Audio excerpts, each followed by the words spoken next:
Welcome to the official AFL Fantasy podcast with the Traders. G'day with the Traders, I'm Roy, I coach Destroy, and I'm here with Warnie. Coach of the Wandogs. And Calvin. Coach of Calvinator, Roy. Righto, boys, I've got an exciting team to have a look at today. We're going to go through the GWS Giants, and there's a few reasons I find them exciting. Can't believe we're doing them so early. That is part of the reason. So they finished third last year. Now, when there's a team that has that much talent and they finish so poorly, that usually means to me they will be back on the rise and there is value as a result. Now, that's not the only thing that made me really interested in the Giants. The fact that two significant players were out the door, and it's two guys that play bulk midfield time. So I'm talking about Jacob Hopper and Tim Taranto. They're point scorers, they're CBA attenders, and they are out. Well, they sat there in the mix of those half a dozen or so midfielders that were there. So, in fact, Hopper was the second most used midfielder when he played in the guts for centre bounces. Then you had Taranto, which was in that very tight mix of Cogs, Kelly, and himself there. Right. So, Cow, one of my favourite sayings. Crisis creates what? Opportunity. There is opportunity, endless opportunity at the Giants this year. If you want to put your hand up for midfield time, you get it. Yes. At the Giants this year. Now, one guy who I think, well, we actually thought last year was the year that Tom Green was going to completely take his game to the next level. Now, he started the year. Didn't he ever? 133, 102, 114, and we went, why didn't we do it? Because we talked about it. People jumped. They did, but then he dropped off significantly. So this year, given that he showed us a 3-week stretch of what he can do, I feel like that is going to be a better reflection of what he does this year. I think so, 100%. So he's going to be underpriced based on what he does throughout the season, I believe. Now, is he someone you'd consider? Definitely not in Classic. No. Definitely but he's the sort of guy that you do bump up and go, because he was, first half of the year, I think it was like about a 93 average. So you can be going, is there an 85 in draft? Yeah. At least a 90. Yeah. Don't you? At least. I think he'll go higher. I'm just looking at his CBAs here. So even in the first half of the year, he was always, 70% midfielder. From round 18 onwards, the most he ever went in there was 50%. Yeah. So it was a big drop-off. Real big mix there, though, didn't they? That was the thing. They were putting a lot of bodies through there. Now, are you calling a tanking dog in the last half of the year? No. Jeez, okay. There's a few dudes here that are underpriced. So you even look at the top there, their top priced player, Josh Kelly. So he's priced at 102. Yep. Like he's done so much more than that in the past. You look at Lockie Whitfield. Now, he's an interesting dude. Okay, sell me Lockie. Well, I can't because he's only got mid status. If he had his defender status, like I do every year, I would ensure that 90% of people in Australia had him in. But I'm not sure I can do it at that, given he's doesn't have defender status. But, I agree. Gosh, he is so far down. Would you go early in draft on a guy like that knowing that he might get defender status? I don't know if he does. What, you think he'll just play wing? Yeah. It's a tricky one. But he's still underpriced anyway. So he's, 17 points underpriced, basically, what he's done in the past. Yeah, but he's got body issues. He does. That's the thing, and that's where it comes to draft, that there's risk with him. Well, Still played 18 games 18 games, 15 the year before. It was his injury ones were disastrous, though. Yeah. That's got his average down. And he gives you headaches. You might sweat all week on him, and he still plays. That's the other thing with someone like him. So he comes with that risk. That's part of the package. Yep. Now, some guys I'm really interested in. Harry Himmelberg. Oh, we the just bird. have to watch him so closely. I'm saying any hint of forward line. Which they've already said. Yes. Well, they've said it at the moment. It's pre-Christmas. So at the moment, there is a line through him. But you need to leave him there. Yes, agree. Because as Cow likes to sell, someone might get injured somewhere. That's right. If one of their defenders gets injured, it's like, straight back. And then if it looked like being a role that would be maintained for the year, you would lock. Like, this is a clear-cut thing. If they change what they've currently said and go, he's actually a defender, we all jump on. Yep. Because he's probably 30 points better. Yep. Than the 80 that he's at? 30 points better as a defender than a forward. Right. Okay, 100%. As a forward, we don't go anywhere. No. But he's a name that needs to be there. And even with that swingman status, if you get him late in a draft, That's very handy team flexibility. So Let's hope he starts as if a defender He will. was to Right. and then Injury strikes, Cal top says. down. hypothetically, a defender breaks their leg. Right. Okay? Then you are a I'm sicko. just saying, no, hypothetically, then we can jump on. Why did you say it with such hope in your voice? I just said hypothetically. Right, now, this is such a throwback, but there's a new coach there, right? Okay. Can tight you remember- shirt too, by the way. He's got a big set of arms. Yeah, a tight shirt. Get a bigger shirt. He's got to show those things off. he Now, does. remember what we talked about at the start? There is a void in the midfield. There's a little dude, Piglet. He was named as the next pig 10 years ago when he was running around in the midfield like an absolute ball magnet. If they require a bull in the midfield, who would you throw in there? I know who you're going with. You're going with Toby. Yeah, I've been the biggest Toby fan for years. Yeah, and I know Toby he's an fan. elite forward now. Yeah. And you'll probably get more games out of him, so it feels sensible that he will be forward again. But if he increases his midfield time... He had a patch. At that price, imagine if they said, like they've said with Big H-Berg, nah, he's playing forward. What if they come out and say, hey, Toby is full-time mid? Yep. You would have to, dog. Look at you turning He your wasn't nose a up. fan. He was he didn't like him. did he? I like him. Back when he had that patch. Yeah. And it was incredible. It was incredible, all right. It was amazing. Didn't dog pick him back? No, then? and he It's always hated a it. hate. But I just don't see it. Still hate I just don't see No, it I don't happening. see it I just either. don't see it happening. Don't you? No. Have you spoken to the coach? No, I couldn't get close enough to him. His arms would block him there.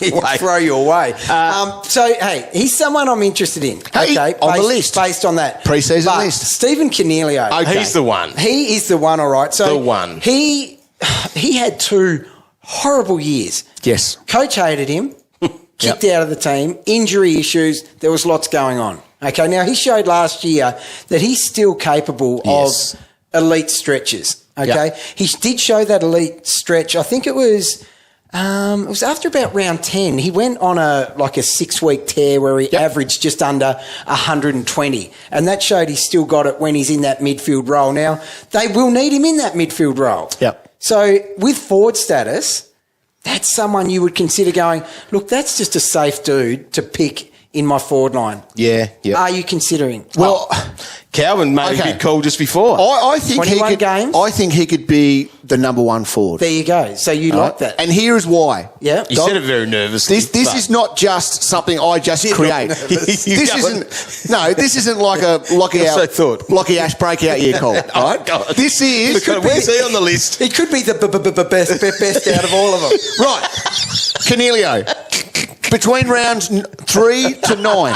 You got him rattled. No, yeah, I'm ready. Right, focus, Cal, because you've got this. Right. Come on, man. Sell it. Rounds 3 to 9, low CBAs for him, averaging 81. Right. Okay. From round 15 onwards, Yeah. so 8 games he played there, way more CBAs, averaging 106. I like. In games, he was over 50% Yep. CBAs last year. is a seller. 14 games, he averaged 107. Well, that's what he's doing. In games of 70% or more, that's only 4 games, he went at 117.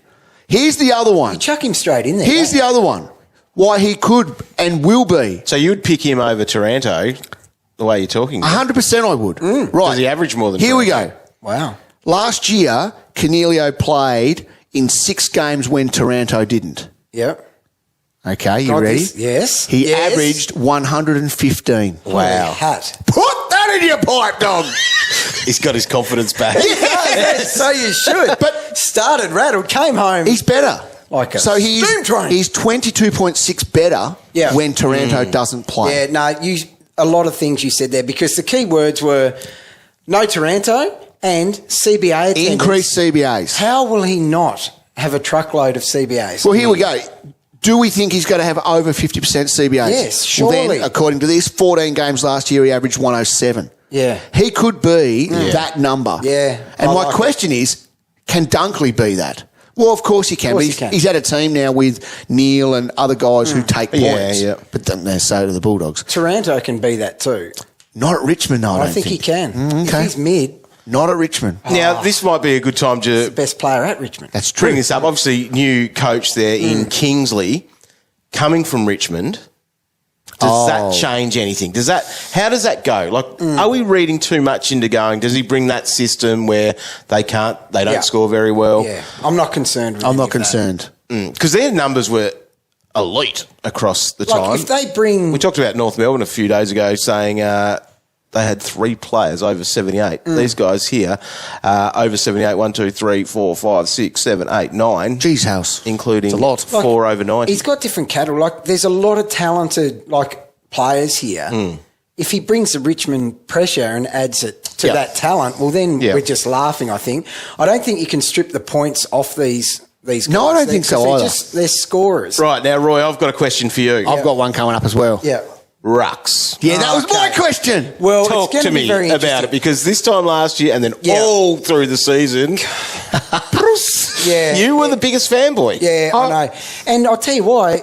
How many games did he play? Probably 10. Yeah, he got his 10. Yeah, 8 of them he scored 85 or more. Yeah. Because that's what we knew Bruce could do. That's what the juice. You know what else he can do as well? He can get suspended, he can get injured. In fact, he can combine them, as he did when he got 14. He can combine them. 14 he got that day. That's when he hurt my bloody Tim English as well. But Tim still got 100. Concussed. Well, big Bruce sat on the damn sideline and then missed weeks after. So that's him. Now, in draft, I'd be willing to ride that roller coaster. If I missed the ruck run. If you missed the run. And ended up with a good team around him. And you were able to get someone on the bench or even handcuffed. I'd be handcuffing about 3 players from the Giants. All Giants with ruck status. The thing is, though, it's interesting there where they will go. And that will be a huge pre-season watch, because it feels like he's still the man. But I thought that last year, but there were times he wasn't picked based on form of the other two. Like Flinny's shown he's got a bit about him.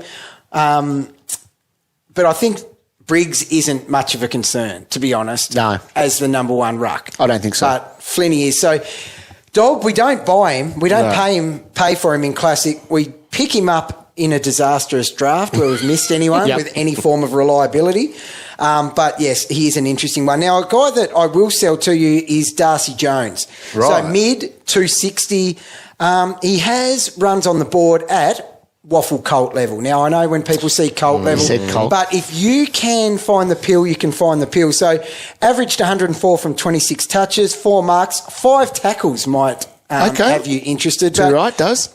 If you can find the pill, you can find the pill. That's right. And I think he's someone that will be in the mix for games, given that there's midfield opportunities there. Yep. So he's one to keep an eye on for a bit of a cash cow. Okay. I like it. Yeah. We're watching these guys very closely this pre-season, I think, especially for what we can see Kingsley doing with them. Who's going to get those CBAs? CBAs are the key here with these guys. 100% it is. Now, there's other guys that, you know, they were fantasy relevant not too many years ago. Like Nick Haynes is priced under 60, for goodness sake.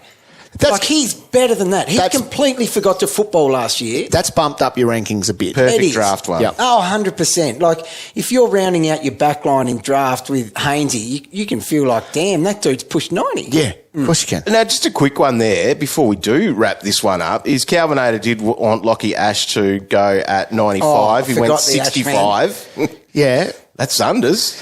30 points unders. Fair bit under what I predicted. Yeah, but quite often you're 1 year off a breakout. It's a roll. It's a roll thing, Dog. He was tagging last year. So if he's unleashed, this is the year he breaks out. Could be a 90. Okay, but 30-point upside. Tell you what, he might get mid-clock that's not tagged. There you go. The one that I am keen to know about, and I think he was very consistent across the year, though, is Isaac Cumming. He's pretty young.